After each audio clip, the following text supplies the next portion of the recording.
Good afternoon and welcome everyone to the Spring 2020 Brown Bag Research Seminar Series that is sponsored by the Division of Education here at Albany State University.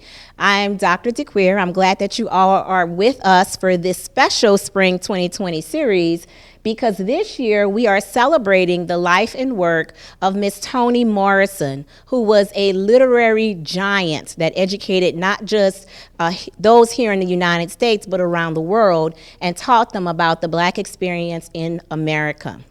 In honor of Toni Morrison, who recently passed away, we've identified some key literary figures in history as well as their works, their popular works, in order to feature for this series. This first seminar series, we are going to discuss Carter G. Woodson's Miseducation of the Negro. And I am very happy to welcome Ms. Brianna Collins, who will lead us off in this seminar. Thank you, Dr. DeQueer. So today we will be looking at The Miseducation of the Negro by Dr. Carter Godwin Woodson, presented by Reagan Benton, Laurel Carter, Brianna Collins, Maiana Edwards, and Mokayla Hooks. Dr. Carter Godwin Woodson was born December 19th of 1875 in New Canton, Virginia. He worked as a sharecropper and miner to assist his family. He also completed a 4-year program in only 2 years at Berea College in Kentucky. He then went on to work for the U.S. government as an education superintendent in the Philippines. After working as an education superintendent, he went on to complete his master's from the University of Chicago, followed by Harvard University in 1912 for his PhD. He was the second African American, followed by W.E.B. Du Bois, to receive his PhD from Harvard University. In 1915, he contributed to the founding of the Association for the Study of Negro Life and History, which focused on highlighting the contributions to African American history. Published the Journal of the Negro History in 1916, followed by the Negro History Bulletin in 1937, which was a resource for teachers to talk about African American studies. He also formed the African American owned Associated Publishers Press in 1921 and served as the dean at Howard University and West Virginia Institute. He was the founder of Negro History Week, which was later renamed as Black History Month. So as we celebrate in our education systems today, the Black History Month with our students, we have Dr. Carter G. Woodson to thank. While we focus on the miseducation of Negro, there are certain topics that Dr. Carter G. Woodson talks about throughout his text, as he looks at the miseducation of Negro, which was not a correction, but more so an opinion of different concepts used to help the education of the Negro. Looking at the text, you see the word Negro a lot through our introductions. However, looking at the time, that was what we refer to as Black people today. When the Portuguese first came to the land, they looked at Black people and said Negroes, but now we refer to them as African American or Black. We should emphasize not Negro history, but the Negro in history. What we need is not a history of selected races or nations, but the history of the world, void of national bias, race, hate, religious, and prejudice, by Dr. Carter G. Woodson. Looking at our different strategies today, we will discuss some things that Dr. Carter thought were better to improve the education of the Negro, why certain things were done because of the system, the educational system. Hello again, my name is Laurel Carter, and today I will be discussing the reading strategy, echo reading. Echo reading is when a teacher reads aloud a text while the students follow along and listen to how it sounds. Once the teacher is done reading the text, the students will then echo the text back to the teacher. Studies have shown that echo reading is an effective strategy for helping struggling readers learn about fluency, expression, pacing, and reading at an appropriate rate. Now I will demonstrate echo reading from an expert from the Miseducation of the Negro. To handicap a student by teaching him that his black face is a curse and that his struggle to change his condition is hopeless is the worst sort of lynching. Now, can you all echo back to me the quote that I just read? That face is a curse, and that his struggle to change his condition is hopeless, is the worst sort of lynching. Notice as I initially read, I was fluent by pronouncing my words, I paced myself, and I read at an appropriate level. Now, I know this quote may be powerful to some. Would anyone like to interpret what this quote means to them? If we were to think about the quote, it means to hinder this student or hurt the student. And I think in this quote that he's giving us, we have to consider the context. This is the 1930s. So he's talking in reference to Jim Crow America and particularly the Jim Crow South.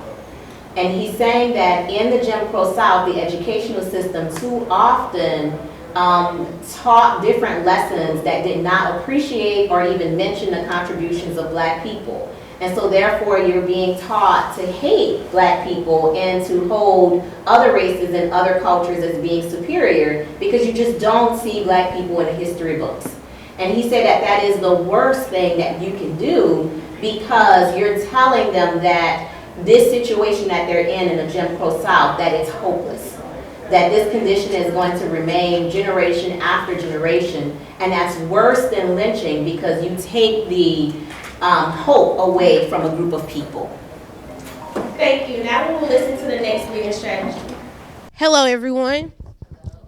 My name is Reagan Benton, and today I will be discussing the Read-aloud, think-aloud strategy. The Read-aloud, think-aloud strategy is a comprehension strategy where students read aloud and they verbalize their thoughts while reading. This strategy gives the students an idea of how to process of the thought process while reading. When using this strategy, teachers should first model the strategy, and then they should let students demonstrate the strategy. And while the students are demonstrating the strategy, the teachers should go around monitoring the strategy. Now, I will demonstrate the Read-aloud, think-aloud strategy by using an excerpt from the Miseducation of the Negro by Carter G. Woodson.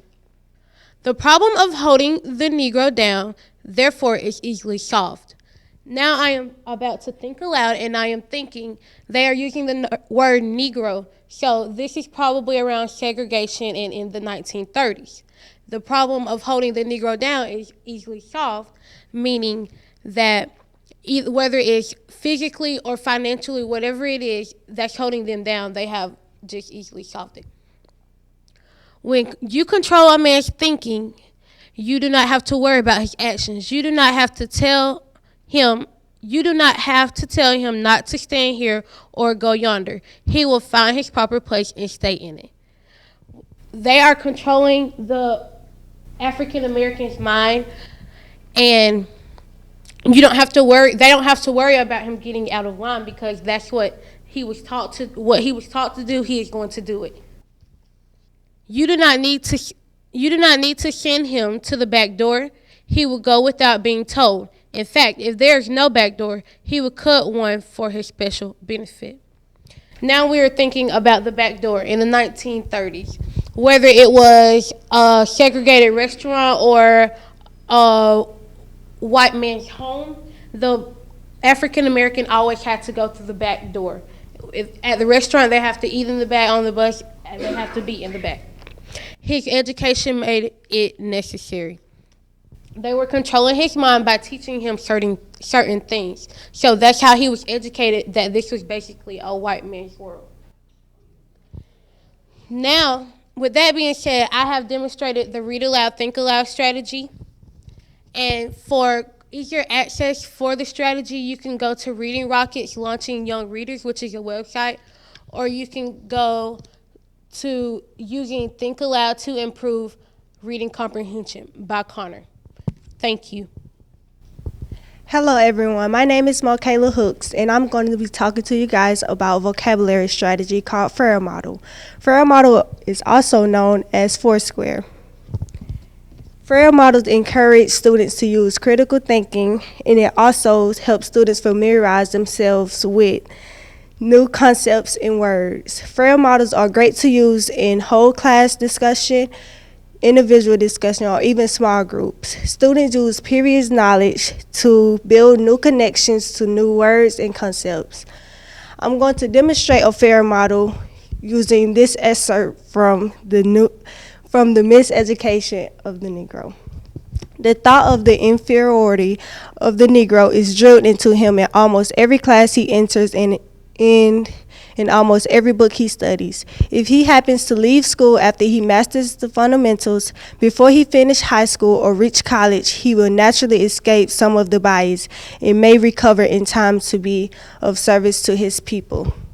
We're going to use this highlighted word for our Frayer model.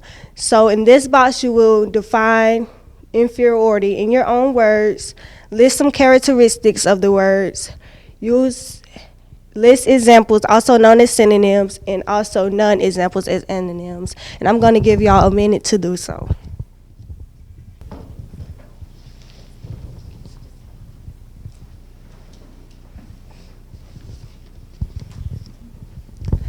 Will anyone like to share an example of the word inferiority?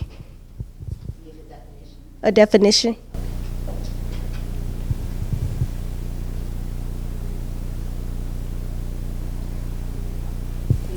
Okay. To be less important. Say that a little bit louder for us. To be less important. Okay, thank you. Do anyone have any characteristics of the word?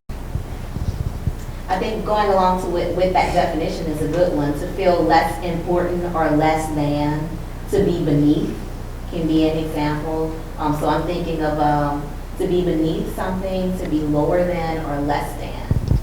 To be subpar, which would be inferior, not of the same quality as someone else or something else. Did you say also below standard? And below standard, I think, can be a great example as well. Okay, thank you. Do anyone have any non-examples as antonyms as inferiority? Would like to share? Superior. Any other ideas? Superiority, higher than, excellent, top,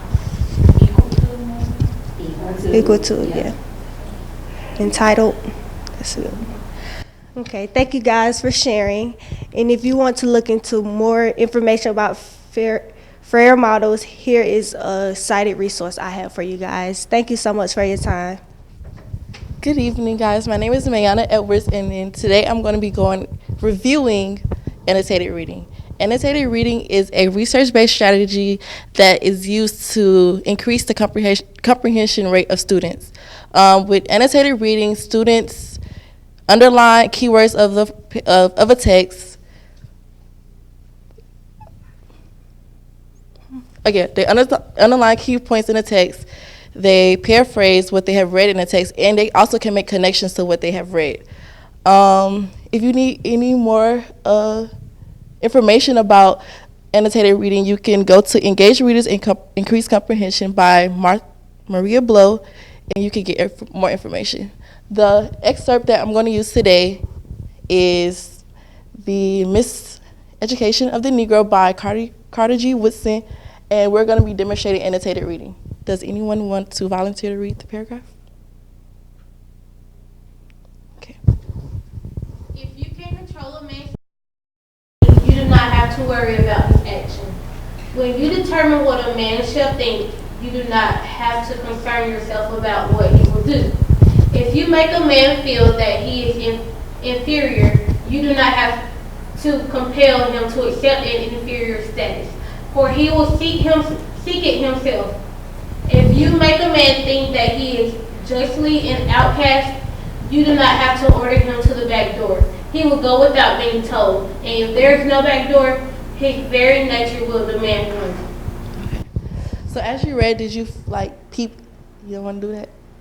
Well, as a whole, if you annotate this paragraph, I had concluded that when you master the thoughts of someone, you do not have to think twice of what he or she would do because you have trained him to be a certain way. He is brainwashed and conditioned to perform actions that you have taught. And in this text, he talks about black people as a whole and explains that black people are taught that they are not superior. So therefore, they will not act as though they are because they are brainwashed otherwise. That's that. Thank you, May.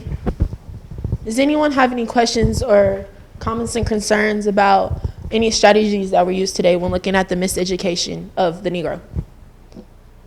I'm not a linguist, so I'm going to say that right up front. I'm still confused about the annotated reading. Annotated reading? Okay, so we have a little confusion about annotated reading. I'm going to go back to the slide. So when looking at the annotated text, looking at annotated reading, it's basically a breakdown of the text. So for example, if you can control a man's thinking, you do not have to worry about his action.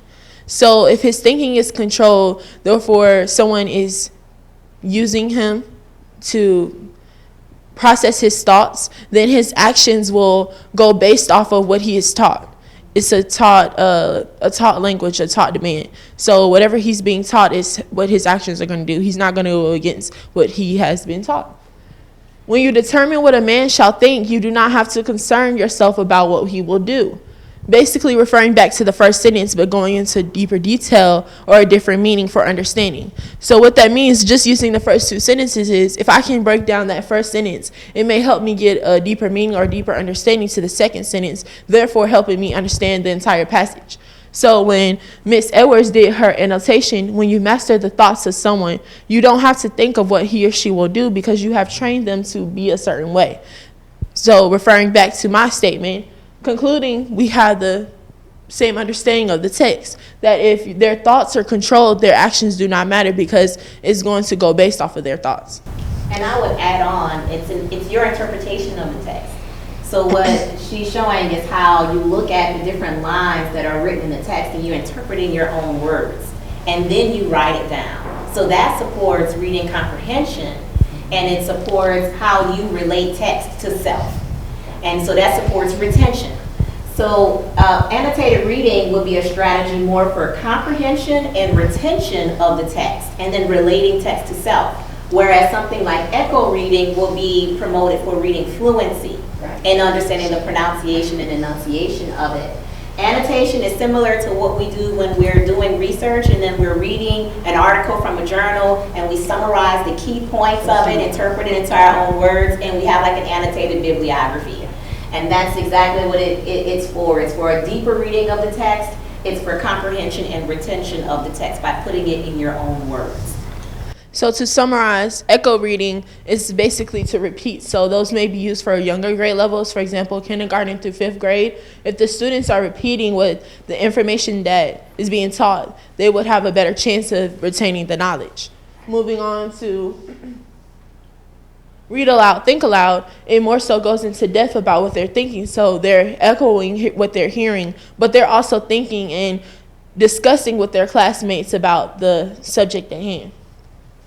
Going on to the Frayer model, where students who are possibly, 5th through 8th grade and so on, even to 12th grade, they're using a model to define it in their own words, then going on to the characteristics so they're able to identify the definition, and going on to examples. So it's kind of a real word action. You're able to see and know examples of what's being used and non-examples to know what not to look for, which also could be used as a comparison.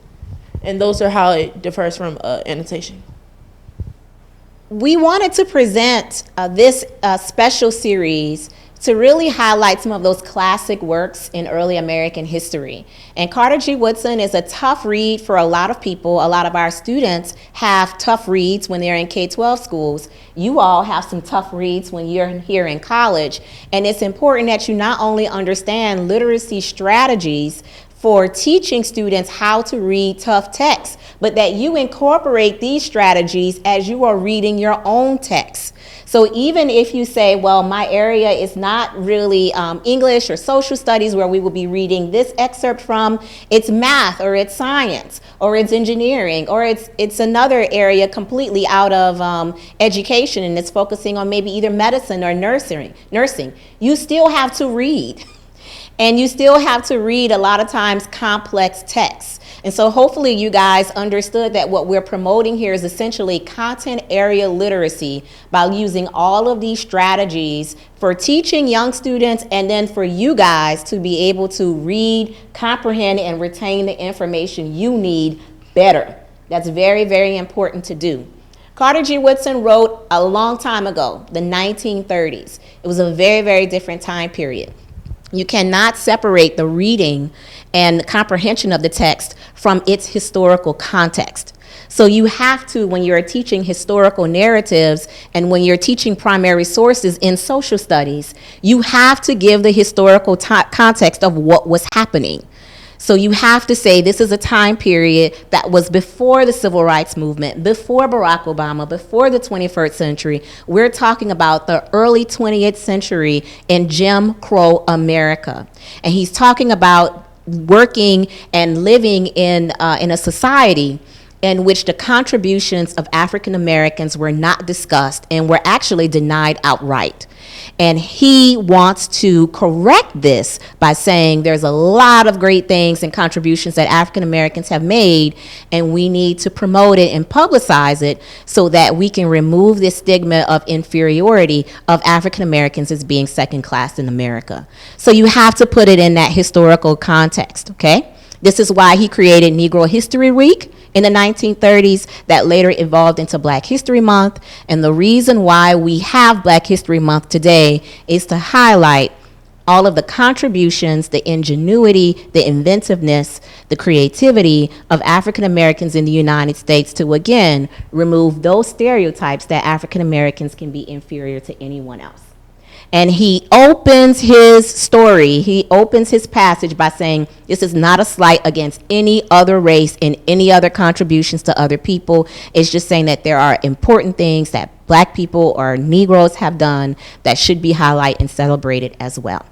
So as we embark on Black History Month, we know the founder of Black History Month was Carter G. Woodson. And we also have some important strategies that we can take back with us to use as we read, right? We read our own text, and then some strategies that we can use to teach our students and that we can incorporate with all of these great citations for EdTPA.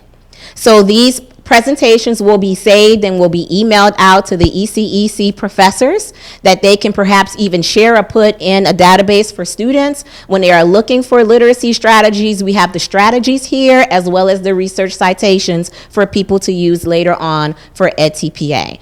I thank you guys again for coming.